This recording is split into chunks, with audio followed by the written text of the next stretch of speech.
والصلاة والسلام على أفضل الأنبياء وسيد المرسلين أحمد الحامدين ومحمد المحمودين سيدنا وسيد الأولين والآخرين محمد المبعوث رحمة للعالمين وعلى آله الطيبين الطاهرين وأصحابه الكاملين الواصلين والتابعين لهم بالإحسان إلى يوم الدين.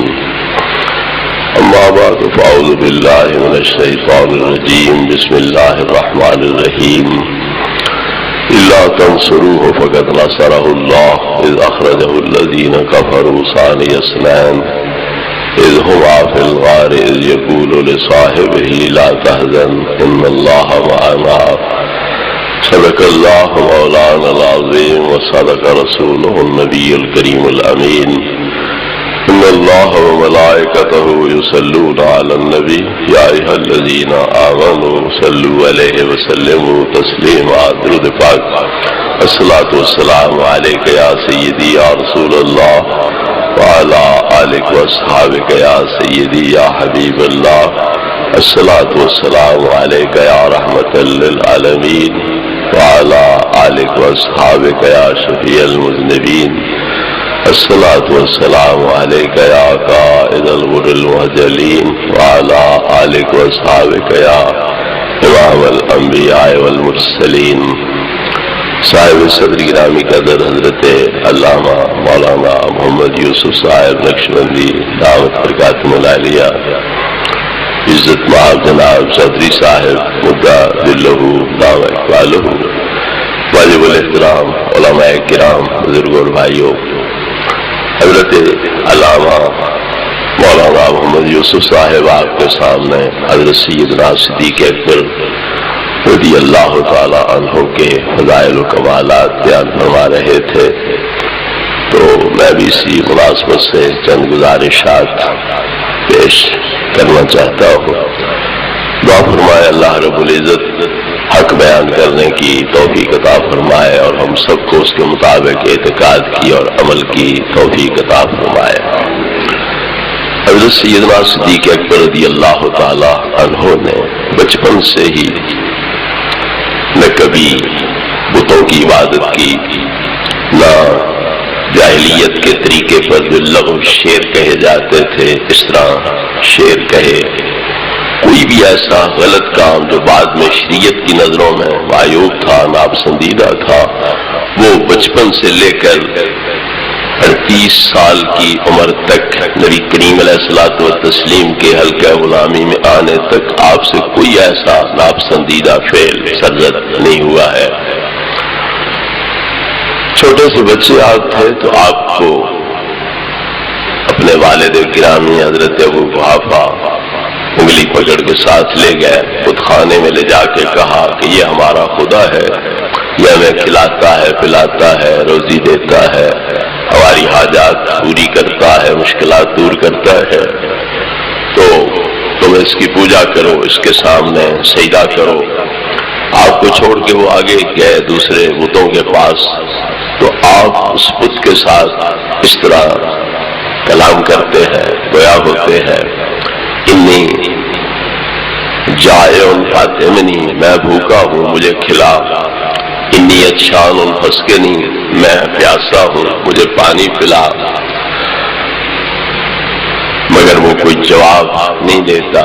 آپ کہتے ہیں انی عار فاکسنی، میں رہنا ہوں، ننگا بدن ہوں، لہذا مجھے کچھ پہننے کو دے. وہ نہ بولا تو فرمایا انی ملکن علیک حجرا فإن کنت الہا فامنع نفسک عنی، میں پتھر مارنے لگا ہوں، اگر تو خدا ہے تو پھر اپنا آپ مجھ سے بچا. وہ پھر بھی نہ بولا تو آپ نے پتھر مارا تو بت گر گیا، آپ کے قدموں میں پڑا تھا. ابو قحافہ پلٹے، دیکھا تو صورتحال برعکس ہے. بجائے اس کے کہ ان کا بیٹا بت کے آگے سجدہ کرتا، بت ان کے آگے گرا پڑا. پوچھا بیٹے یہ کیا ہوا؟ کعبہ حضور تم کہہ گئے تھے کہ یہ ہمیں کھلاتا ہے پلاتا ہے پہناتا ہے ہماری حاجات پوری کرتا ہے مشکلات دور کرتا ہے. میں نے اس سے یہ مطالبے کیے کہ میں بھوکا ہوں مجھے کچھ کھلا, میں پیاسا ہوں پلا, میں ننگا ہوں مجھے پہنا. اس نے جواب ہی کوئی نہیں دیا. میں نے پھر اسے دھمکی دی کہ اگر تو الہ ہے خدا ہے تو میں پتھر مارنے لگا ہوں, اپنا آپ تو بچا. اس نے کوئی جواب نہ دیا. میں نے پتھر مارا وہ گر گیا. آپ پکڑ کے ان کی امی کے پاس لے گئے کہ یہ کیا چیز جنم دی ہے تو نے, یہ تو بڑا بے باک ہے, ہمارے خداؤں کا بڑا گستاخ ہے, خود کو پتھر مارا ہے اور گرا دیا ہے.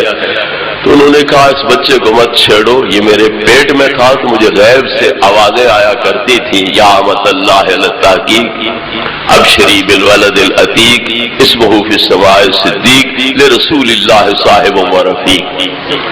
اے اللہ کی بندی تجھے مبارک ہو, تیرے پیٹ میں وہ بچہ ہے جو عتیق ہے یعنی دوزخ کی آگ سے آزاد ہے, اور آسمانوں میں اس کا لقب صدیق ہے, اور وہ اللہ کے رسول کا مصاحب ہے اور رفیق ہے. لہذا اس بچے کو مت چھیڑو, یہ واقعی ایک نرالی شان کا مالک بچہ ہے. حضرت صدیق اکبر رضی اللہ تعالی عنہ بچپن سے ہی نبی کریم علیہ الصلوۃ والتسلیم کے ساتھی تھے, اور یہ رفاقت صرف اس جہان میں آنے پر آپ کو نصیب نہیں ہوئی, بلکہ ہم سمجھتے ہیں کہ آپ عالم ارواح کے بھی نبی کریم علیہ السلام کے ساتھی ہیں. حضرت علامہ سے پوچھئے, محبوب کریم علیہ الصلوۃ والتسلیم کا ارشاد گرامی ہے, الارواح جنود مجندۃ فما تعارف منها ائتلافا وما تناکر منها اختلافا. روحوں کے بدنوں میں آنے سے قبل ان روحوں کی الگ الگ چھاونیاں ہیں, الگ الگ ٹھکانے ہیں. تو مومنین کی روحیں الگ, کافر مشرک جو ہے ان کی روحیں الگ. تو مومنین کی روحوں کا آپس میں ربط اور تعلق ہے, الفت اور محبت ہے, اور کفار و مشرکین کی روحوں کا آپس میں تعارف ہے, جان پہچان ہے, ربط اور تعلق ہے. تو جو وہاں اکٹھے تھے, دوست تھے, ایک دوسرے سے محبت تھی, الفت تھی, وہ یہاں بھی دوست ہے, وہاں محبت ہے, الفت ہے. اور جو وہاں جدا جدا تھے وہ یہاں بھی جدا جدا ہے. تو جب حضرت صدیق رضی اللہ عنہ بچپن سے ہی نبی کریم علیہ الصلوۃ والتسلیم کے مصاحب ہے, پھر ماننا پڑتا ہے کہ عالم ارواح سے ہی یہ مصاحبت کا شرف حضرت صدیق رضی اللہ عنہ کو حاصل رہا. قلم قدرت نے جہاں بھی کوئی تصویر کھینچی ہے تو جہاں محبوب کریم علیہ الصلوۃ والتسلیم کی تصویر کھینچی ہے, ساتھ ہی سیدنا صدیق اکبر رضی اللہ تعالی عنہ کی بھی تصویر کھینچی ہے. حضرت جبیر بن مطعم رضی اللہ تعالی عنہ مکہ شریف سے دمشق کی طرف گئے, دیکھا تو لوگ چھتوں پہ چڑھے ہوئے ہیں, کوئی بازاروں میں کھڑے منتظر ہے. پہنچے تو ان سے پوچھا گیا احرمی انت, کیا تو حرم کعبہ سے آ رہا ہے؟ انہوں نے کہا جی ہاں. تو پوچھا کیا وہاں نبی امی ظہور پذیر ہوئے ہیں, ظہور فرما ہوئے ہیں؟ انہوں نے کہا میں کیا جانوں نبی امی کیا ہوتا ہے, تو مجھے کوئی نام بتلاؤ, کوئی عطا پتہ صحیح طور پر بتلاؤ. تو یہ لوگ دمشق والے اہل کتاب ان کو ایک کمرے میں لے گئے جہاں تصویریں ہی تصویریں تھیں. تو کہا ان تصویروں کو دیکھ کے بتلاؤ کہ ان سے ملتی جلتی شکل والا کوئی آدمی مکہ شریف میں ظاہر ہوا ہو اور اس نے نبوت کا دعویٰ کیا ہو. انہوں نے نظر غائر کے ساتھ دیکھا تو کوئی ایسی ہستی وہاں نہیں تھی تصاویر کے لحاظ سے جو نبی کریم علیہ السلام کی شکل و صورت کے ساتھ ملتی جلتی ہوتی تھی. انہوں نے کہا نہیں, یہاں کوئی ایسی شخصیت نہیں ہے. دوسرے کمرے میں لے گئے, یہ بھی دروازے سے باہر ہی تھے کہ نبی کریم علیہ السلام کی تصویر سب تصویروں سے ایک نمایاں شان کے ساتھ ان کو نظر آئی. تو یہ تاڑ گئے, سمجھ گئے کس ہستی کے بارے میں یہ پوچھنا چاہتے ہیں, لیکن میں پہل کیوں کروں, میں ان سے پوچھوں کہ تمہیں ان صورتوں میں سے کس صورت والی ہستی کا انتظار ہے. تو انہوں نے آپ کی تصویر کی طرف اشارہ کر کے کہا کہ اس ہستی کا ہمیں انتظار ہے. تو آپ نے فرمایا بالکل یہ وہاں موجود ہے, اعلان نبوت انہوں نے کر رکھا ہے, اور لوگ کچھ ان کے حلقہ غلامی میں داخل ہو چکے ہیں. تو انہوں نے غور سے دیکھا تو آپ کے پاؤں پکڑے ہوئے کوئی دوسرا شخص بھی اس تصویر میں نظر آ رہا تھا. تو چونکہ منہ نیچے تھا یہ پہچان نہ سکے پوری طرح یہ دوسری شخصیت کون ہے، تو ان سے پوچھا، تورات والوں سے، انجیل والوں سے، پہلے انبیاء علیہ السلام کے امتیوں سے، کہ یہ شخصیت جو آپ کے پاؤں پکڑے ہوئے ہے یہ کون ہے؟ تو انہوں نے بتلایا کہ یہ زندگی میں ان کے وزیر ہوں گے، مشیر ہوں گے، ان کے وصال کے بعد ان کے خلیفہ بلا فصل ہوں گے، یہ ابو بکر صدیق ہے۔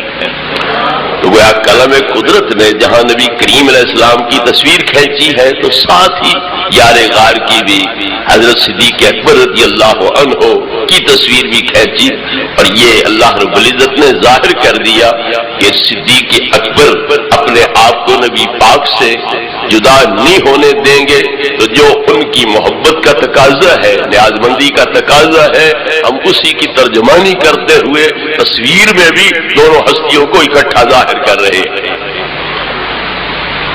رات گرامی حضرت صدیق اکبر رضی اللہ تعالی عنہ تاجر پیشہ تھے، شام کی طرف تجارت کے لیے گئے ہوئے تھے، وہاں آپ کو خواب آیا کہ آسمان سے ایک نور کا مینار اترا ہے مکے پاک کے اندر، اور پھر اس کے حصے بکھرے ہوئے ہیں، ہر گھر کے اندر نور کا ایک ٹکڑا پہنچا ہے، پھر وہ ٹکڑے اڑے ہیں، جڑے ہیں اور میرے گھر میں آ گئے ہیں، میرے مکان میں آ گئے ہیں، مکمل وہ نور سابقہ حالت کی طرح بن کر میرے مکان میں آ گئے، میں نے دروازہ بند کر لیا اور اس نور کو اپنے گھر میں محفوظ کر لیا۔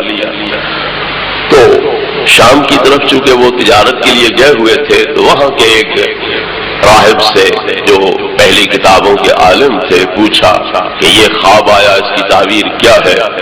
تو اس نے کہا یہ معدے کے بخار ہے، یہ شیطانی وسوسے ہے، اس کی کوئی حقیقت نہیں ہے۔ چند دن گزرے تو ایک دوسرا راہب جو ہے اس سے ملاقات کا موقع ملا، بحیرہ نامی، تو اس سے پوچھا کہ مجھے یہ خواب آیا ہے، اس کی تعبیر بتلاؤ کیا ہے؟ اس نے کہا اگر واقعی یہ خواب تجھے آیا ہے تو وہ نور رسالت ہے، آخر الزمان پیغمبر صلی اللہ علیہ وسلم کا نور ہے جو مکے میں ظہور پذیر ہوں گے، اگرچہ وہ اپنا نور ہر طرف پھیلائیں گے لیکن دوسرے لوگ انہیں قبول نہیں کریں گے، اور تجھ کو یہ سعادت نصیب ہوگی، تو زندگی میں ان کا وزیر رہے گا، مشیر رہے گا، اور ان کے وصال کے بعد تو ان کا خلیفہ بنے گا، قائم مقام اور جانشین بنے گا۔ یہ اس خواب کی تعبیر۔ آپ تجارت سے واپس پلٹے تو نبی کریم علیہ الصلوۃ والتسلیم اعلان نبوت فرما چکے تھے۔ حضرت خدیجہ رضی اللہ عنہا آپ پر ایمان لا چکی، حضرت زید بن حارثہ نبی پاک کے غلام آپ پر ایمان لا چکے، حضرت علی مرتضیٰ شیر خدا رضی اللہ عنہ یہ آپ پر ایمان لا چکے تھے۔ تو حضرت صدیق اکبر رضی اللہ تعالی عنہ جب پہنچے پتہ چلا کہ آپ نے اعلان نبوت کر دیا ہے، اور اس طرح حضرت خدیجہ بھی، زید بن حارثہ بھی، حضرت علی رضی اللہ عنہ یہ مشرف اسلام ہو چکے ہیں، تو محبوب کریم علیہ الصلوۃ والتسلیم کے پاس حاضر ہوئے اور عرض کیا واقعی یا رسول اللہ آپ نے نبی ہونے کا دعویٰ فرمایا ہے، نبوت کا اعلان کیا ہے؟ آپ نے فرمایا ہاں میں نے یہ اعلان کیا ہے۔ عرض کی حضور کو اس دعوے کی دلیل، اس کا ثبوت؟ تو نبی کریم علیہ السلام نے فرمایا کہ فلاں دن جو تجھے خواب آیا تھا، فلاں راہب نے کہا تھا یہ معدے کا بخار ہے، یہ شیطانی وسوسہ ہے، پھر بحیرہ نے بتلایا کہ یہ نبی آخر الزمان کے ظہور کا موقع ہے اور یہ نور ان کے ظہور کی علامت اور نشانی ہے، اور تو زندگی میں ان کا وزیر ہوگا، مشیر ہوگا، اور ان کے وصال کے بعد ان کا خلیفہ ہوگا۔ اگر یہ بات صحیح ہے تو پھر میری نبوت پر حق ہے۔ تو فوراً حضرت صدیق رضی اللہ تعالی عنہ نے لا الہ الا اللہ محمد رسول اللہ پڑھ لیا اور نبی کریم علیہ الصلوۃ والتسلیم کے حلقہ غلامی میں داخل ہو گئے۔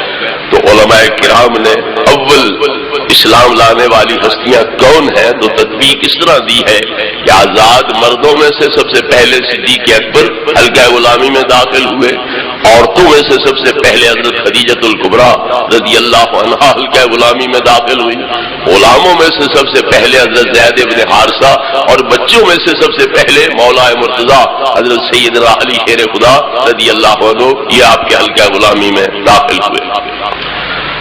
حضرت صدیق رضی اللہ تعالی عنہ اس دوران محبوب کریم علیہ الصلوۃ والتسلیم کے دین کے اندر صرف داخل نہیں ہوئے بلکہ آپ مبلغ بھی بن گئے، اور عشرہ مبشرہ میں سے 6 ہستیاں جو ہے وہ حضرت صدیق اکبر رضی اللہ عنہ کی تبلیغ سے، آپ کی ترغیب سے وہ حلقہ اسلام میں داخل ہوئے، جن میں حضرت عثمان رضی اللہ تعالیٰ عنہ، حضرت سعد بن ابی وقاص رضی اللہ عنہ، حضرت طلحہ رضی اللہ عنہ، حضرت زبیر رضی اللہ تعالیٰ عنہ، حضرت عبد الرحمن بن عوف رضی اللہ تعالیٰ عنہ یہ ہے۔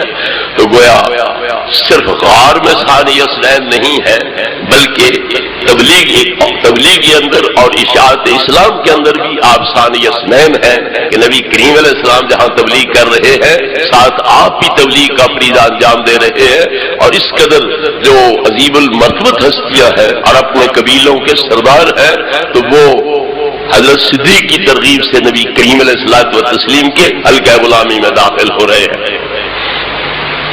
حضرت سیدنا صدیق اکبر رضی اللہ تعالی عنہ کفار کا ظلم ستم سہتے رہے، پریشانیاں تکلیفیں اٹھاتے رہے، نبی کریم علیہ السلام کے لیے ڈھال بنے رہے۔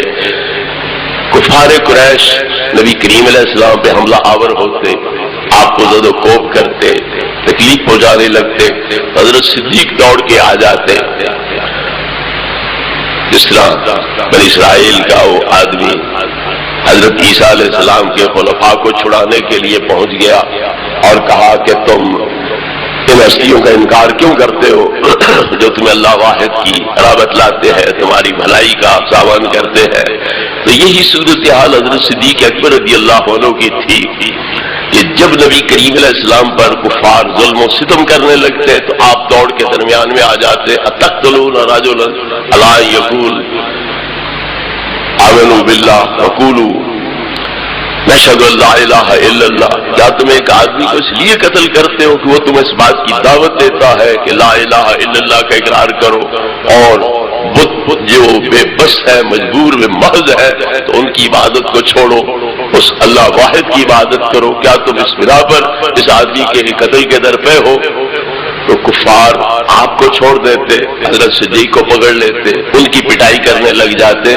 ایک موقع پر اتنا زیادہ آپ کو زد و کوب کیا گیا کہ آپ کے سر کے سارے بال جو ہے وہ اکھڑ گئے، جہاں بھی سر پہ ہاتھ پھیرتے تو بال ساتھ آ جاتے، سارا سر جو ہے وہ بالوں سے خالی ہو گیا۔ ہر قسم کا تشدد برداشت کرتے رہے لیکن نبی کریم علیہ الصلوۃ والتسلیم کا ساتھ نہیں چھوڑا۔ حضرت صدیق اکبر رضی اللہ تعالی عنہ ابتدائی سے نبی کریم علیہ الصلوۃ والتسلیم کی سیرت میں اس طرح ڈھلے ہوئے تھے کہ جس وقت نبی کریم علیہ السلام نے حضرت خدیجۃ الکبریٰ رضی اللہ عنہا کے سامنے یہ اظہار کیا پہلی وحی آنے پر کہ خشیت علی نفسی، مجھے اپنے بارے میں خوف لاحق ہے کہ کہیں مجھ پہ جادو نہ ہو گیا ہو، کہیں میری عقل جو ہے اس میں کوئی خلل نہ واقع ہو گیا ہو، یا میں یہ وحی کا اور رسالت نبوت کا بوجھ جو ہے یہ اٹھانے سے عاجز اور قاصر نہ آ جاؤں۔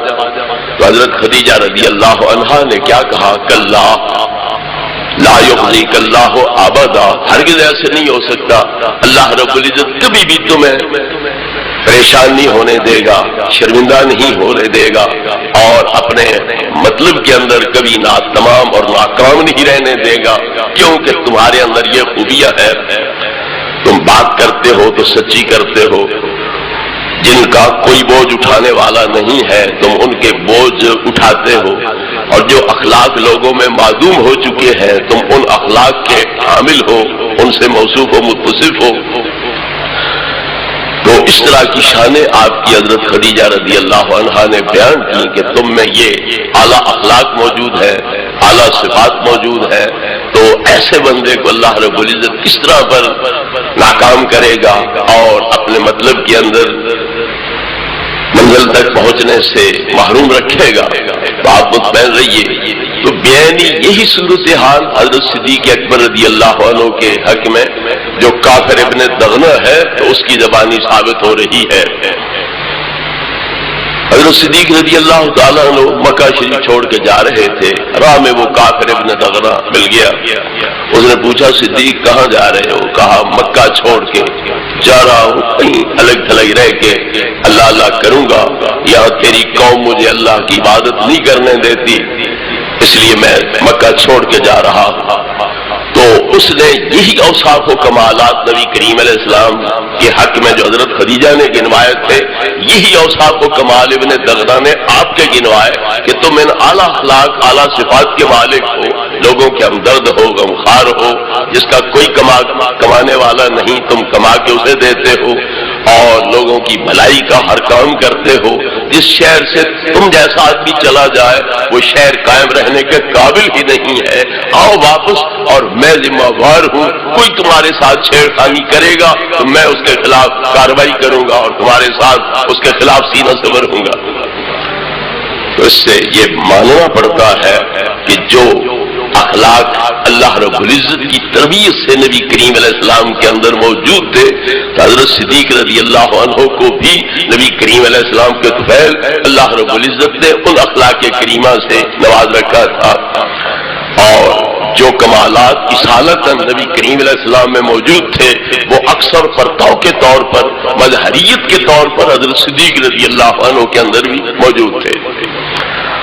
جب محبوب کریم علیہ الصلوۃ والتسلیم نے ہجرت کا ارادہ فرمایا تو اللہ تبارک و تعالیٰ نے آپ کو حکم دیا کہ اس سفر میں اکیلے تم نے نہیں ہجرت کرنی ہے بلکہ ابو بکر صدیق کو تم نے ساتھ رکھنا ہے. شیعہ بھائیوں کی کتاب ہے تفسیر امام حسن عسکری رضی اللہ عنہ, اس میں اسی آیت کریمہ کے تحت یہ روایت موجود ہے امام حسن عسکری 11ویں امام سے کہ جبریل امین نبی کریم علیہ السلام پہ نازل ہوئے اور عرض کیا ان العلی الاعلی یقرئک السلام ویأمرک ان تستصحب ابا بکر فانه ان آنسک ووازرک وثبت علی ما عاهدک کان فی الجنة من رفقائک وفی غرفاتها من جلسائک. اللہ رب العزت تمہیں سلام بھی فرماتا ہے اور یہ حکم دیتا ہے کہ اس سفر میں تم نے ابو بکر صدیق کو اپنے ساتھ رکھنا ہوگا.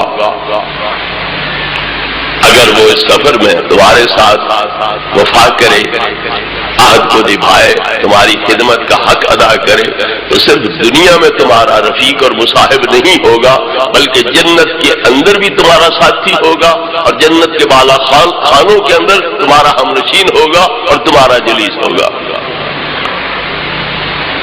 محبوب کریم علیہ الصلوۃ والتسلیم نے حضرت جبریل کے پیغام کے مطابق اللہ رب العزت کے ارشاد کے مطابق دوپہر کے وقت جا کے حضرت صدیق کا دروازہ کھٹکھٹایا. کڑکتی دھوپ میں کپڑا سر منہ پہ لپیٹ کے سرکار وہاں پہنچے, جس طرح جٹ لوگ اپنی دستار کو منہ کے گرمیوں میں لپیٹ کے کام کاج کرتے رہتے ہیں, اس طرح پر آپ نے منڈاسا بارا ہوا تھا, منہ مبارک اور چہرہ پاک لپیٹا ہوا تھا. دستک دی, حضرت صدیق باہر نکلے تو نبی پاک کی ذات اقدس حضور میرے ماں باپ آپ پہ قربان ہوں, یہ کون سا وقت ہے اتنی کڑکتی دھوپ میں اور سخت گرمی میں آپ یہاں کیسے؟ میں گھر میں خلوت کا انتظام کرو, میں نے ایک پیغام تمہیں دینا. عرض کیا ایک آپ کی منکوہا حضرت عائشہ ہے, دوسری آپ کی نسبتی بہن سالی حضرت اسماء ہے, اور اس وقت گھر میں کوئی نہیں, کہو تو انہیں بھی الگ کر دیتا ہوں. فرمایا خیر ہے. تو فرمایا کہ تجھے پتا ہے مجھے اللہ رب العزت نے ہجرت کی اجازت دے دی, میں یہ پیغام تمہیں دینے آیا ہوں, اطلاع دینے آیا ہوں کہ مجھے ہجرت کی اجازت مل گئی ہے. حضرت صدیق رضی اللہ عنہ نے عرض کیا صحبت یا رسول اللہ, کیا مجھے بھی اپنی صحبت میں رکھو گے, اس ہجرت میں اپنا رفیق سفر بناؤ گے؟ میں آیا اسی لیے ہوں تاکہ تجھے اس سے مطلع کروں، تاکہ تم تیاری کر لو۔ تو محبوب کریم علیہ الصلوۃ والتسلیم نے ہجرت کا پروگرام کس موقع پر بنایا تھا؟ جب کافروں کا پروگرام یہ تھا کہ ہر قبیلے کا ایک فرد وہ اکٹھے ہو جائے اور اس مدعی نبوت کے خلاف کارروائی کریں، کیونکہ ایک قبیلے کا بندہ اگر کارروائی کرے گا تو بنو ہاشم کی، بنو عبد المطلب کی اس مخالفت جو ہے وہ نہیں برداشت کر سکے گا، ان کے خلاف وہ نہیں ٹھہر سکے گا۔ اگر سارے قبیلے جمع ہو گئے اور ان کے سردار اکٹھے ہو گئے تو پھر بنو ہاشم ان کے خلاف لڑ نہیں سکیں گے، جنگی کارروائی نہیں کر سکیں گے، لامحالہ خون بہا پہ راضی ہو جائیں گے۔ تو سارے قبیلے مل کے ایک بندے کا خون بہا دیں تو کیا بوجھ ان پہ پڑے گا؟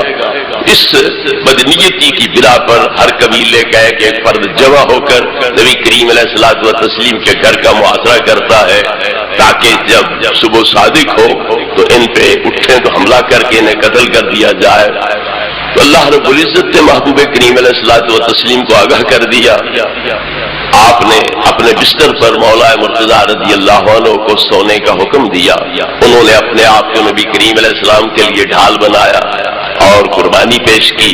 تو محبوب کریم علیہ السلام سورہ یاسین کی ابتدائی آیتیں مٹی پہ پڑھ کے پھونک کے دم کر کے وہ مٹی ان کے سروں پہ جھاڑتے گئے اور ان کافروں کے سامنے سے جو پہرا دے رہے تھے نکل گئے، اور اللہ رب العزت نے ان کو اس طرح اندھا کر دیا کہ وہ جاگ رہے تھے اور اس کے باوجود نبی کریم علیہ الصلوۃ والتسلیم کو اپنے سامنے سے گزرتے دیکھ ہی نہ سکے۔ آپ نے رات کا باقی حصہ جو ہے وہ حضرت صدیق اکبر رضی اللہ عنہ کے ہاں گزارا۔ ادھر نبی پاک کا بستر ہے، حضرت علی پاک آرام کر رہے ہیں، ادھر صدیق اکبر کا بستر ہے اور نبی کریم علیہ الصلوۃ والتسلیم آرام کر رہے ہیں۔ اگر کوئی ہستی نبی پاک کے بستر پہ سوئے تو وہ عظیم المرتبت ہے، تو نبی کریم علیہ السلام جس کے بستر پہ جا کے سو رہے ہیں وہ کیوں عظیم المرتبت نہیں ہے؟ حضرت صدیق اکبر رضی اللہ تعالی عنہ کو یہ شرف اور اعزاز حاصل ہے کہ نبی کریم علیہ الصلوۃ والتسلیم کافروں کے گھیرے سے نکل کر اگر کوئی محفوظ ٹھکانہ سمجھتے ہیں تو صدیق اکبر کے گھر کو سمجھتے ہیں اور وہاں جا کر تشریف فرما ہوتے ہیں۔ پچھلی رات وہاں سے سفر کا پروگرام بنتا ہے تو نبی کریم علیہ السلام کے پاؤں مبارک میں جوتا نہیں ہے، آپ ننگے پاؤں چل رہے ہیں اور قدموں کے جو سرے ہیں ان پر چل رہے ہیں، ایڑیاں نیچے نہیں لگنے دے رہے، پاؤں کے اگلے حصے جو ہیں ان کے بل آپ چل رہے ہیں۔ تو گلاب کی پتیوں سے نازک آپ کی جلد وہ ان پتھروں پہ رکھے جائیں قدم، وہ زخمی ہوگی، لہولہان ہوگی۔ حضرت صدیق جیسا شمع نبوت کا پروانہ اسے دیکھ کر برداشت کیسے کر سکتا تھا؟ عرض کی یا رسول اللہ صلی اللہ علیہ وسلم آپ میرے کندھوں پہ سواری فرمائیں، میں آپ کو اٹھا کے چلتا ہوں، مجھ سے یہ نہیں دیکھا جا سکتا کہ میرے ہوتے ہوئے آپ کے پائے ناز جو ہے وہ ان پتھروں کے ذریعے زخمی ہوں، چھلنی ہوں، لہولہان ہوں، تو آپ مجھ پہ سواری فرمائیں۔ تو محبوب کریم علیہ الصلوۃ والتسلیم نے حضرت صدیق اکبر رضی اللہ عنہ کے کندھوں پر سواری فرمائی۔ حسنین قریبین رضی اللہ عنہما یہ سرکار کے کندھوں پہ سواری کرتے ہیں۔ نبی کریم علیہ السلام کی بڑی صاحبزادی حضرت زینب رضی اللہ عنہا کی بیٹی حضرت امامہ وہ بھی نبی کریم علیہ السلام کے کندھوں پہ سواری کرتی ہیں۔ نماز کے اندر نبی کریم علیہ الصلوۃ والتسلیم جہاں حسنین کریمین رضی اللہ عنہما کو اپنے کندھوں پہ بٹھا لیتے تھے تو اس حضرت امامہ کو بھی کئی مرتبہ نبی کریم علیہ السلام نے اپنے کندھوں پہ بٹھایا۔ جب رکوع میں جاتے تو اتار دیتے، سجدے سے فارغ ہو کے اٹھتے تو پھر کندھے پہ بٹھا لیتے حسنین کریمین رضی اللہ عنہ کو، کبھی حضرت امامہ کو۔ اور یہ وہ حضرت امامہ ہے جن کے بارے میں حضرت سیدہ فاطمہ زہرا رضی اللہ عنہا نے وصیت فرمائی تھی کہ اے مولا مرتضیٰ میری وفات کے بعد تم میری اس بانجی کے ساتھ نکاح کر لینا، وہ میرے بچوں کی حفاظت کرے گی، خدمت کرے گی۔ تو مولا مرتضیٰ نے حضرت زہرا کی وصیت کے مطابق حضرت امامہ کے ساتھ شادی فرمائی تاکہ حسنین کریمین اور حضرت زینب حضرت ام کلثوم کی وہ اچھی طرح دیکھ بھال کر سکیں، خدمت کر سکیں۔ تو بہرحال یہ لوگ نبی کریم علیہ الصلوۃ والتسلیم کے کندھوں پہ سواری فرماتے ہیں۔ ان ان کی بھی عظیم شان ہے، بڑا درجہ، بڑا مرتبہ ہے کہ نبی کریم علیہ السلام کندھوں پہ بٹھائے، خاص طور پہ نماز کی حالت میں۔ مگر جس ہستی کے کندھوں پر نبی کریم علیہ السلام سواری فرما رہے ہیں، کیا پھر اس کی شان کوئی نہیں ہوگی؟ جو بچے چھوٹے نبی کریم علیہ الصلوۃ والتسلیم کے کندھوں پہ سواری کر رہے ہیں، اگر ان کو یہ مرتبہ حاصل ہے، امتیازی مقام حاصل ہے، ان کے لیے یہ عزت اور افتخار کا سامان ہے، تو پھر جو ہستی نبی کریم علیہ السلام کو کندھوں پہ اٹھا کے جا رہی ہے، اس کا بھی صحابہ کرام علیہ رضوان کے اندر ایک نمایاں اور اعلیٰ مرتبہ اور مقام۔ ساتھ ہی میں یہ عرض کرتا چلوں کہ ہمارے واعظ بھی اور دوسرے فرقے کے سارے مبلغین بھی اس بات پہ زور دیتے ہیں کہ نبوت نیچے تھی، امامت اوپر تھی، لہذا حسنین کریمین رضی اللہ عنہما کی شان کو وہ نبی کریم علیہ السلام سے بھی بڑھاتے ہیں۔ شیعہ مذہب کی روح یہ ہے، جان یہ ہے کہ اصل تو امامت ہے، نبوت تو ایک اتباع چیز ہے، توحیلی چیز ہے، اصل امامت ہے۔ تو پروگرام ہی ان کا یہ ہے کہ نبوت کو پس منظر میں لے جایا جائے اور اصل امامت جو ہے اس کو آگے بڑھایا جائے، اور دلیل یہ دی جاتی ہے کہ امامت اوپر ہے، نبوت نیچے ہے، لہذا ثابت ہوا امامت افضل ہے۔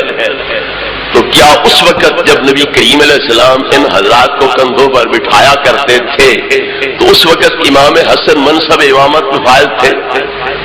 حضرت امام حسین رضی اللہ تعالیٰ عنہ منصب امامت میں فائز تھے؟ پہلے امام بقول ان کے مولا مرتضیٰ ہے، پھر امام حسن ہے، پھر امام حسین ہے۔ تو حضرت مولا مرتضیٰ کے وصال کے بعد امام حسن امام بن رہے ہیں، پھر ان کی وفات کے بعد امام حسین امام بن رہے ہیں۔ تو جب نبی کریم علیہ السلام ان کو کندھوں پہ اٹھا رہے تھے اس وقت یہ امام تھے کب، تاکہ امامت اوپر چلی جائے اور نبوت نیچے چلی جائے؟ ایک یہ چیز ذہن میں رہے۔ دوسرا، اگر امامت اوپر ہے نبوت نیچے ہے تو امامہ بھی اوپر ہے اور نبوت نیچے، کیوں؟ نبی پاک کی نواسی امامہ وہ بھی کندھوں پر ہے، تو پھر امامہ بھی اوپر ہے نبوت نیچے ہے، تو کیا امامہ بھی نبی سے اعلیٰ مقام کی مالک ہو گئی؟ یہ کرم ہے نبی کریم علیہ السلام کا کہ کسی کو رہے کرم کندھے پہ بٹھا لیں، گودی میں بٹھا لیں، سینے سے چمٹا لیں، سینے پہ لٹا لیں۔ اس کا یہ مطلب نہیں کہ نبی کریم علیہ السلام نے اس طرح پیار دیا، شفقت کا مظاہرہ کیا تو نبی پاک سے ان کا درجہ مرتبہ جو ہے وہ اونچا ہو گیا۔ جس ہستی پاک کے بدن سے قبر انور کی جو بٹی مس ہے اس کی شان بیت المقدس سے زیادہ ہے، بیت اللہ سے زیادہ ہے، بیت المعمور سے زیادہ ہے، عرش اعظم سے زیادہ ہے۔ اس ہستی کی برابری بھی اور کون کر سکتا ہے کہ جائے ان سے شان مرتبے کے اندر بھی بڑھ سکے؟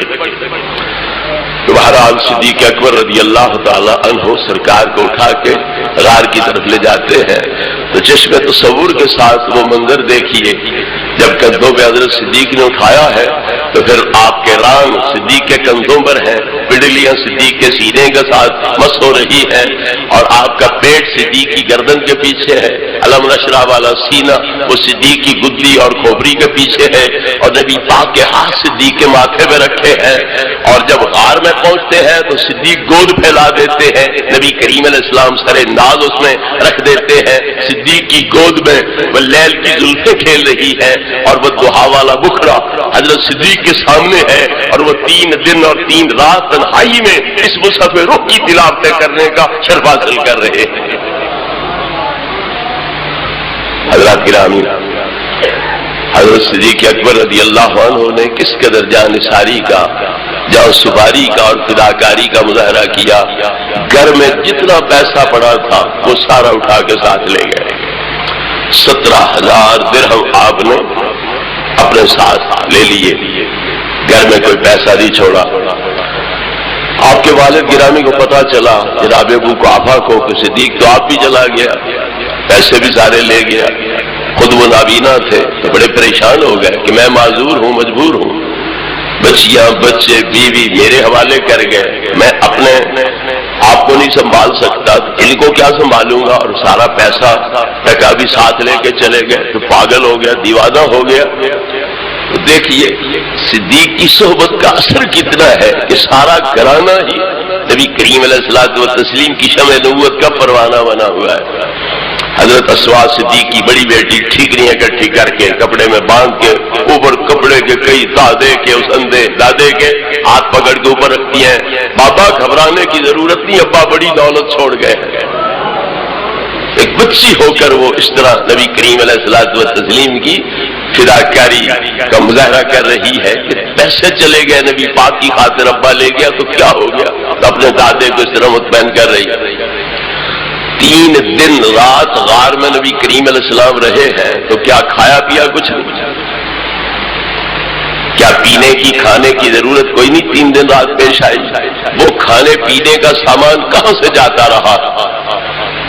حضرت صدیق کا جو بھیڑ بکریوں کا چرانے والا نوکر تھا وہ آس پاس اپنا ریوڑ چراتا ہے اور دودھ دو کے وہاں غار میں پیش کرتا ہے.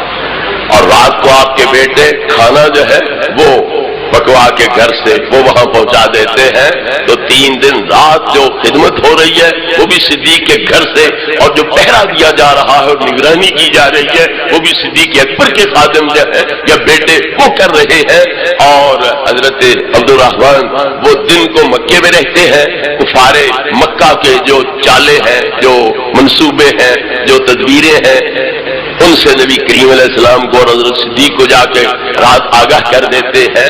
تو سارا خاندان ہی نبی کریم علیہ السلام کی خدمت میں لگا ہوا ہے. بہرحال صبح صادق ہوئی تو جو کفار پہرے پہ تھے وہ قریب آئے کہ ابھی نبی اٹھتے ہیں، ہم حملہ کرتے ہیں، انہیں قتل کرتے ہیں. جب چادر ہٹی تو نیچے سے علی مرتضیٰ برآمد ہو رہے، حیران پریشان کہ ساری رات کاٹی بھی صحیح جاگتے ہوئے اور مقصد بھی کوئی نہ حاصل ہوا. تو کہا پوچھا حضرت علی سے کہا اور پوچھا کہ کہاں ہے تیرا بھائی، کہاں ہے محمد ابن عبداللہ، کہاں ہے نبوت کا دعوے دار؟ انہوں نے کہا یہاں سے شام سے چلے گئے، مجھے کیا پتا. اب وہ کافر کیا سمجھتے ہیں اگر نبی اپنے گھر نہیں مل رہے ہیں تو پھر دوسرا ٹھکانہ اگر ان کا ہے تو ابو بکر کا گھر ہے، لہٰذا وہاں جا کے پتہ کریں. کافروں کو بھی پتا ہے کہ نبی کریم علیہ السلام کے 2 ہی ٹھکانے ہیں، یا اپنے گھر پہ ملیں گے نہیں تو پھر صدیق اکبر کے گھر ملیں گے. وہاں پہنچ کے دستک دی. صدیق کی بڑی بیٹی اسما باہر آئی، پوچھا کہاں ہے تیرا ابا؟ ابو جہل نے پوچھا، انہوں نے کہا یہاں سے چلے گئے، پچھلی رات کے ہمیں کیا پتا کہاں ہے. اس نے دے تھپڑ مارا، کان چر گیا، بالیاں جھڑ گئیں، چہرہ لہن ہو گیا، مگر گرج کے کہا ابو جہل جان سے مار دے، جان قربان کی جا سکتی ہے مگر نبی کریم علیہ السلام کا پتہ نہیں بتلایا جا سکتا. تو یہ خدمت یہاں سر انجام دی جا رہی ہے. ادھر صدیق اکبر کیا خدمت سر انجام دے رہے ہیں. یا رسول اللہ اندھے کی غار ہے، کوئی سانپ بچھو ہوگا تکلیف نہ پہنچا دے، آپ باہر ٹھہرو، میں اندر جاتا ہوں، غار کا جائزہ لیتا ہوں، کوئی بل ہے، سوراخ ہے، کہیں سے خطرہ ہے کسی موذی جانور کا تو اس کا تدارک کرتا ہوں اور پھر آپ کو دعوت عرض کروں گا. تو حضرت صدیق پہلے اندر گئے. سرکار غار کے دروازے پہ کھڑے ہیں، چہرہ وہ دعا کے انوار سے غار چمک رہی ہے، سوراخ بلیں نظر آ رہی ہے. حضرت صدیق روڑے پتھر دے رہے ہیں، جو بچ گئیں تو فالتو کپڑے پھاڑ کے ان کو بند کر دیا، اور 2 بچ گئیں تو وہاں ایڑیاں دے کے بیٹھ گئے اور عرض کی یا رسول اللہ اب ابو بکر مطمئن ہے، آپ اندر تشریف لے آئے. امام راضی علیہ رحمت فرماتے ہیں کہ 1000 سال سے کئی دہا وہاں انتظار کر رہا تھا کہ اللہ کے محبوب نے یہاں آنا ہے، میں شہر میں نہ جاؤں، کوئی مجھے مارنے دوڑے گا، کسی کو میں ڈس لوں گا تو خواہ فساد پیدا ہوگا. جب محبوب پاک نے یہیں آنا ہی ہے تو پھر یہیں کیوں نہ زیارت کا شرف حاصل کر لوں. وہ انتظار میں وہیں تھا. 1000 سال پہلے سے اسے پتا ہے کہ اللہ کے محبوب صلی اللہ علیہ وسلم اس غار میں آئیں گے اور مجھے یہیں زیارت کا موقع مل سکتا ہے. تو اگر کل کی بات جاننا غیب کا علم ہے تو 1000 سال بعد کی بات پہلے جان لینا یہ غیب کا علم کوئی. یہ ایک سانپ کو پتا ہے 1000 سال بعد میں جو واقعہ پیش آنے والا ہے اس کا پہلے اسے پتا چل چکا ہے. اگر ماضا تک سے وہ غدا کل کیا کسی نے کرنا ہے یہ غیب ہے اور اس کا جان لینا علم غیب ہے، تو جو 1000 سال بعد میں پیش آنے والا واقعہ ہے وہ جان لینا علم غیب کیوں نہیں؟ تو اگر سانپ جان سکتا ہے تو باعث تخلیق کائنات مصطفیٰ کریم علیہ الصلوۃ والتسلیم کی ذات کیوں نہیں جان سکتی؟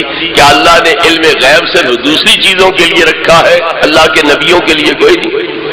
شیطان بھی غیب جان سکتے ہیں، سانپ بھی جان سکتے ہیں، اونٹ بھی جان سکتے ہیں، اور جانور بھی جان سکتے ہیں، صرف نہیں غیب کا علم رکھتے تو اللہ کے نبی اور نبیوں کے نبی نہیں غیب کا علم رکھتے ہیں۔ بہرحال حضرت صدیق رضی اللہ عنہ وہاں ایڑیاں دے کے بیٹھ گئے اور عرض کی یا رسول اللہ آپ اندر تشریف لے آئیے، اب میں مطمئن ہوں۔ تو محبوب کریم علیہ السلام تشریف لے آئے۔ اب ظاہر ہے جو 1000 سال سے انتظار میں بیٹھا ہے تو وہ دیکھتا ہے کہ اب میرا مدعا پورا ہونے کو ہے، میرا مطلوب محبوب میرے گھر آ چکا ہے، تو یہ ایڑیاں رکاوٹ بن رہی ہے، تو یہ رکاوٹ وہ برداشت کر سکتا تھا، زبان سے چاٹا تھا کہ ڈریں پاؤں ہٹائیں، لیکن حضرت صدیق نے جب پاؤں نہ ہٹائے تو ڈنگ مار دیا۔ زیر سرایت کر رہی ہے، جان لبوں پہ آ رہی ہے، لیکن کمال یہ ہے کہ حضرت صدیق نے پاؤں میں جنبش بھی نہیں آنے دی تاکہ محبوب کریم علیہ السلام کی نیند نہ خراب ہو جائے۔ جب محبوب پاک نے یہیں آنا ہی ہے تو پھر یہیں کیوں نہ زیارت کا شرف حاصل کر لوں، وہ انتظار میں وہیں تھا۔ 1000 سال پہلے سے اسے پتا ہے کہ اللہ کے محبوب صلی اللہ علیہ وسلم اس غار میں آئیں گے اور مجھے یہیں زیارت کا موقع مل سکتا ہے۔ تو اگر کل کی بات جاننا غیب کا علم ہے تو 1000 سال بعد کی بات پہلے جان لینا یہ غیب کا علم کوئی نہیں۔ یہ ایک سانپ کو پتا ہے 1000 سال بعد میں جو واقعہ پیش آنے والا ہے اس کا پہلے اسے پتا چل چکا ہے۔ اگر ماضا تک سے وہ غدا کل کیا کسی نے کرنا ہے یہ غیب ہے اور اس کا جان لینا علم غیب ہے، تو جو 1000 سال بعد میں پیش آنے والا واقعہ ہے وہ جان لینا علم غیب کیوں نہیں؟ تو اگر سانپ جان سکتا ہے تو باعث تخلیق کائنات مصطفیٰ کریم علیہ الصلوۃ والتسلیم کی ذات کیوں نہیں جان سکتی؟ کیا اللہ نے علم غیب صرف دوسری چیزوں کے لیے رکھا ہے، اللہ کے نبیوں کے لیے کوئی نہیں؟ شیطان بھی غیب جان سکتے ہیں، سانپ بھی جان سکتے ہیں، اونٹ بھی جان سکتے ہیں، اور جانور بھی جان سکتے ہیں، صرف نہیں غیب کا علم رکھتے تو اللہ کے نبی اور نبیوں کے نبی نہیں غیب کا علم رکھتے ہیں۔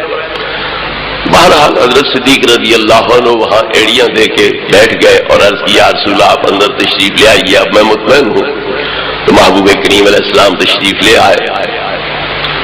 اب ظاہر ہے جو 1000 سال سے انتظار میں بیٹھا ہے تو وہ دیکھتا ہے کہ اب میرا مدعا پورا ہونے کو ہے، میرا مطلوب محبوب میرے گھر آ چکا ہے، تو یہ ایڑیاں رکاوٹ بن رہی ہے، تو یہ رکاوٹ وہ برداشت کر سکتا تھا، زبان سے چاٹا تھا کہ ڈریں پاؤں ہٹائیں، لیکن حضرت صدیق نے جب پاؤں نہ ہٹائے تو ڈنگ مار دیا۔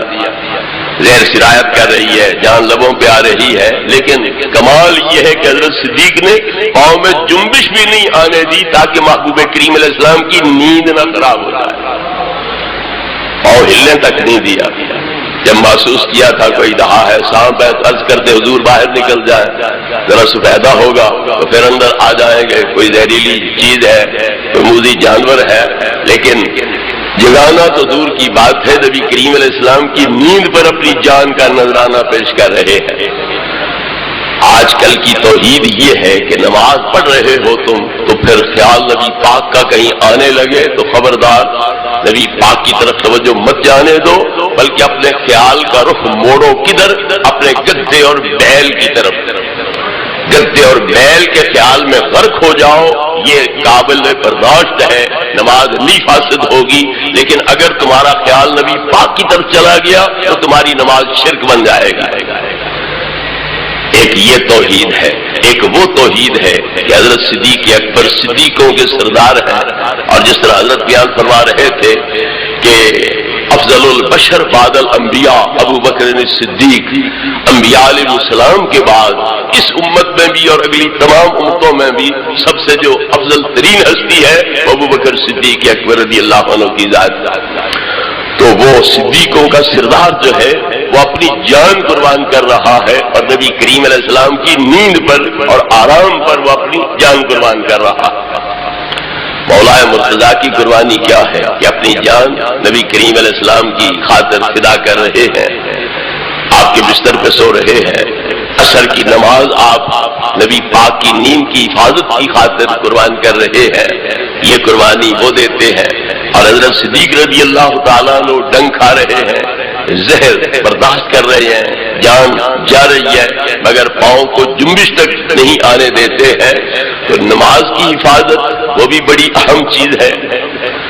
یہ تو کہتے ہیں نماز میں خیال نبی کا نہ آنے پائے، اور حضرت مولا مرتضیٰ نبی کے خیال میں نماز کی طرف خیال نہیں جانے دے رہے، اپنی نماز چھوڑ رہے ہیں، نبی پاک کے خیال میں گم ہے، نماز کو چھوڑ دیا ہے۔ تو ادھر کی توحید یہ ہے کہ نماز میں نبی کا خیال نہیں آنا چاہیے، اور ولیوں کے سردار کی یہ تین سلسلے جو ہیں اولیاء کے، قادری ہوں، چشتی ہوں، سہروردی ہوں، یہ براہ راست مولا مرتضیٰ شیر خدا رضی اللہ عنہ کے ساتھ وابستہ ہے۔ تو نبی پاک کے بعد دوسرے پیر ان تینوں سلسلوں کے ولیوں کے اور مریدین کے ہیں تو مولا مرتضیٰ شیر خدا رضی اللہ عنہ ہے۔ تو اتنا بڑا پیر اور اتنا بڑا ولی اور ولیوں کا سردار جو ہے وہ اپنی عصر کی نماز کو نبی پاک کی نیند پہ قربان کر رہا ہے۔ یا نماز میں خیال آنا یہ شرک ہے، اور وہ نبی پاک کے خیال میں اپنی نماز، اور وہ بھی عصر کی نماز جو اتنی تاکیدی نماز ہے کہ جس کی عصر کی نماز چھوٹ جائے، جان بوجھ کے وہ سستی کرے، نماز رہ جائے، وہ یوں سمجھے کہ میرا گھر بار برباد ہو گیا، بال بچے تباہ ہو گئے، کہنما وہ تیرا اہل و مال ہو، یہ وعید ہے اس کی۔ مگر مولا مرتضیٰ نے وہ نماز حضرت نبی کریم علیہ الصلوۃ والتسلیم کی نیند پہ قربان کر دی ہے، اور حضرت صدیق اکبر رضی اللہ عنہ اپنی جان نبی کریم علیہ السلام کی نیند پہ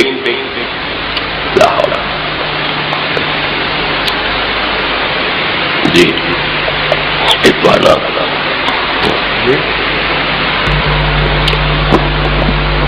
ٹھیک ہے ہو گیا،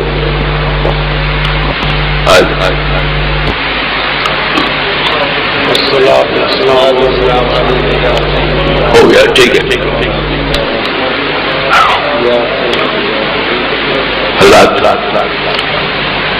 حضرت یوسف علیہ السلام، حضرت داؤد علیہ السلام، حضرت عطیہ عیسیٰ علیہ السلام سے انہوں کی شان آپ کے سامنے ظاہر ہو گئی، تو حضرت سوئے کریم حضرت موسیٰ علیہ السلام اولین، حضرت ابو بکر رضی اللہ تعالی عنہ، تو ان کی شان اس حیثیت میں اس وقت میں کیا تھی کہ محبوب کریم علیہ الصلوۃ والتسلیم جب ان کی طرف لے کے اس طرح بیکار قسم کے لوگ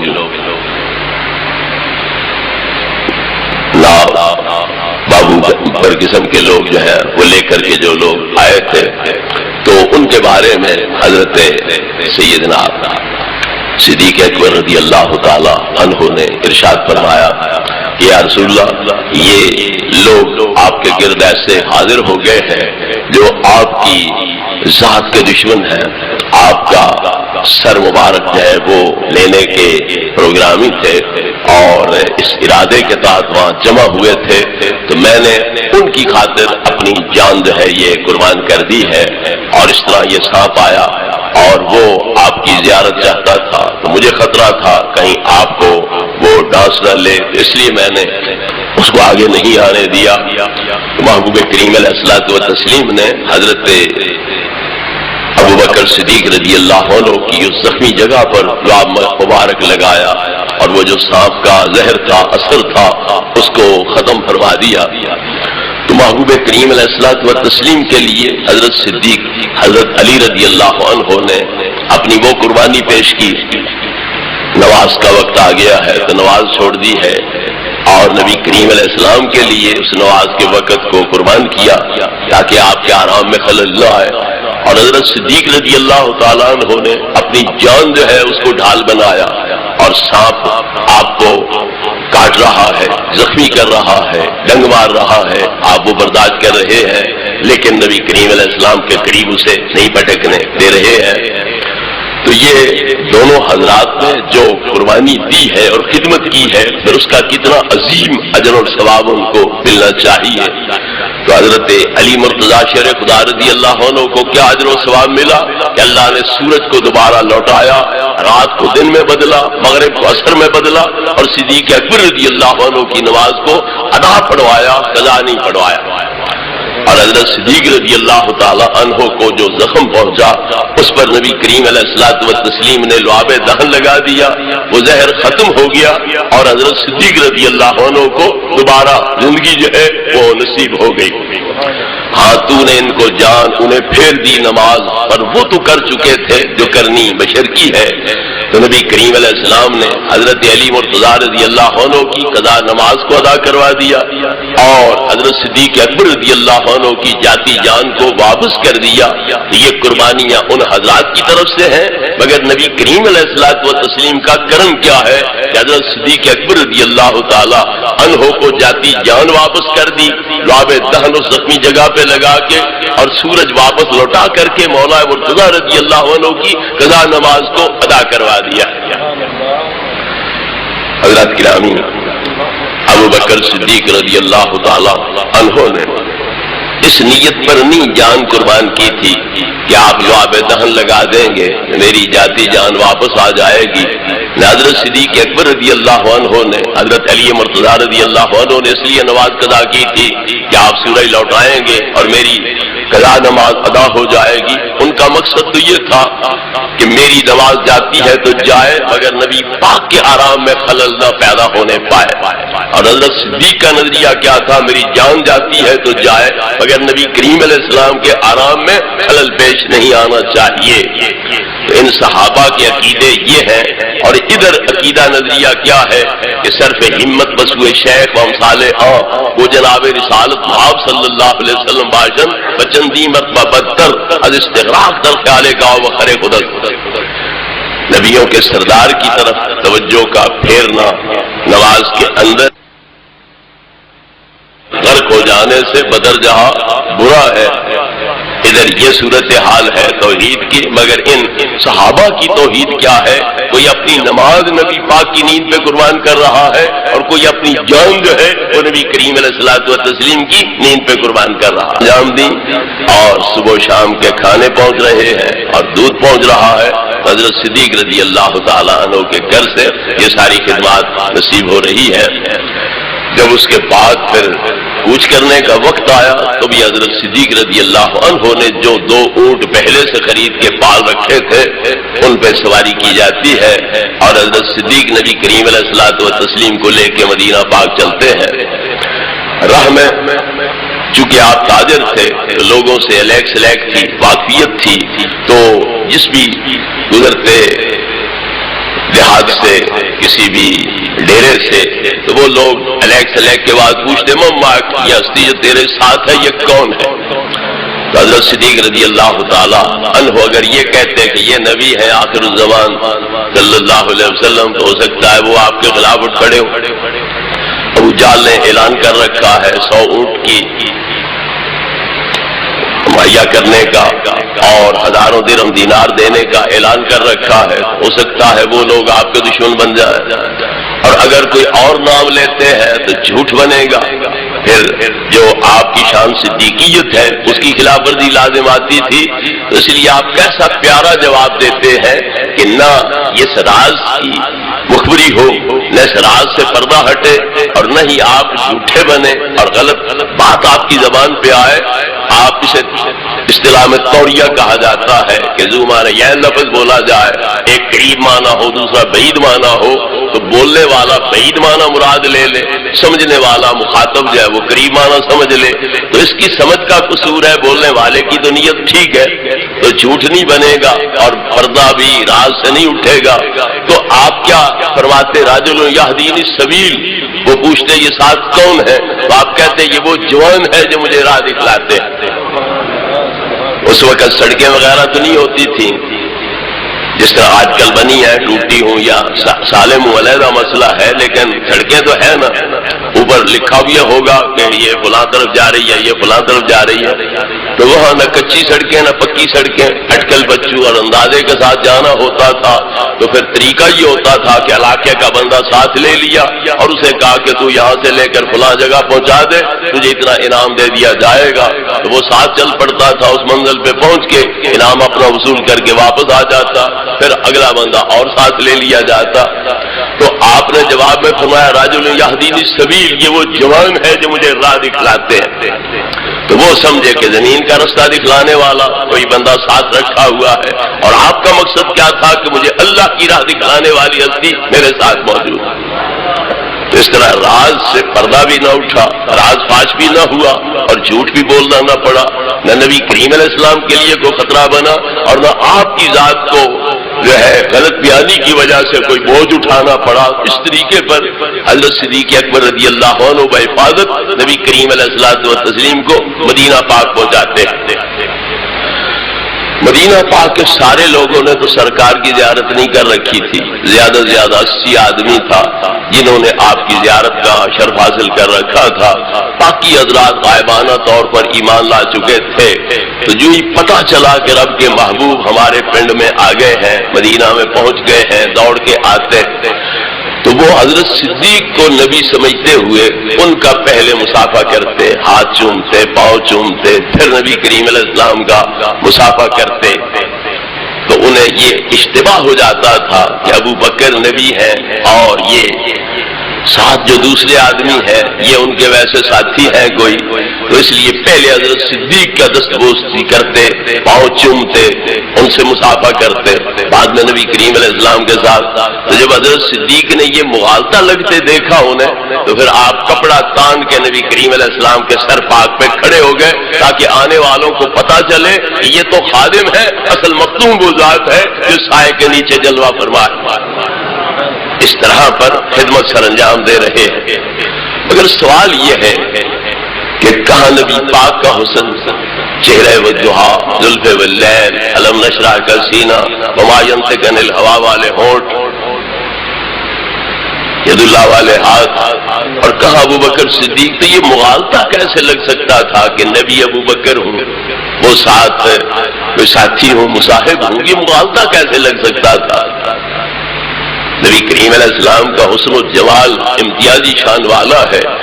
مولا مرتضیٰ شیر خدا رضی اللہ عنہ فرماتے ہیں کہ یقول النائق لم ارى قبلہ ولا بعدہ مثلہ صلی اللہ علیہ وسلم، پھر میں نہیں کہتا کہ یہ نہ سمجھے کہ داماد ہے یا چچا زاد ہے، ان کے دسترخوان پہ پلنے والا ہے، خوشامد بھیجا کر رہا ہے، اس لیے ان کے حسن جمال کو بڑھا کے بیان کر رہا ہے۔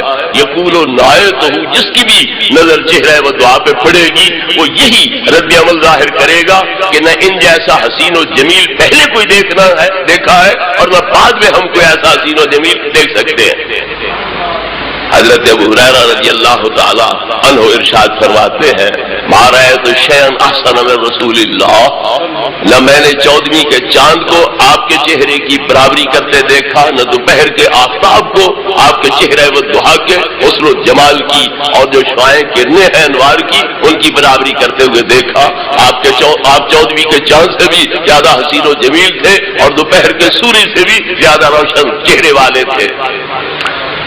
اتنا حسن جمال ادھر ہو، ابو بکر بیچارے کا حسن و جمال کیا برابری کر سکتا تھا؟ اور یہ مغالطہ کیسے لگ سکتا تھا کہ ابو بکر نبی ہے، وہ کوئی خادم ہے، ویسے رفیق سفر ہے، ساتھی ہے؟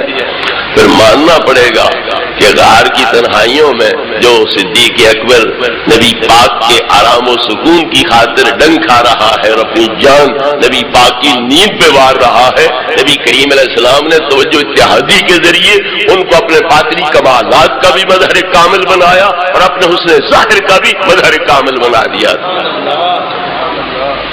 حضرت باقی باللہ علیہ رحمت کے پاس مہمان آ گئے، انہوں نے اپنی ولایت اور مشیخت کا سلسلہ حضور مجدد الفسانی حضرت شیخ احمد سرندی کو دے دیا۔ خود تنہائی میں بیٹھ کے اللہ اللہ کر رہے تھے تو یہ مریدوں کا ہجوم وغیرہ جو تھا اس سے جان چھڑائی، تو کچھ مہمان ان کے آ گئے، وہ وظائف پڑھ رہے تھے تو پریشان ہو گئے کہ مہمانوں کی خدمت نہ کروں تو سنت مصطفیٰ کریم علیہ السلام کی خلاف ورزی ہے، مہمانوں کی خدمت میں لگ جاؤں تو وظائف گئے، جو ورد وغیرہ کرنے تھے وہ ختم، اس شش پنج میں تھے، کروں تو کیا کروں؟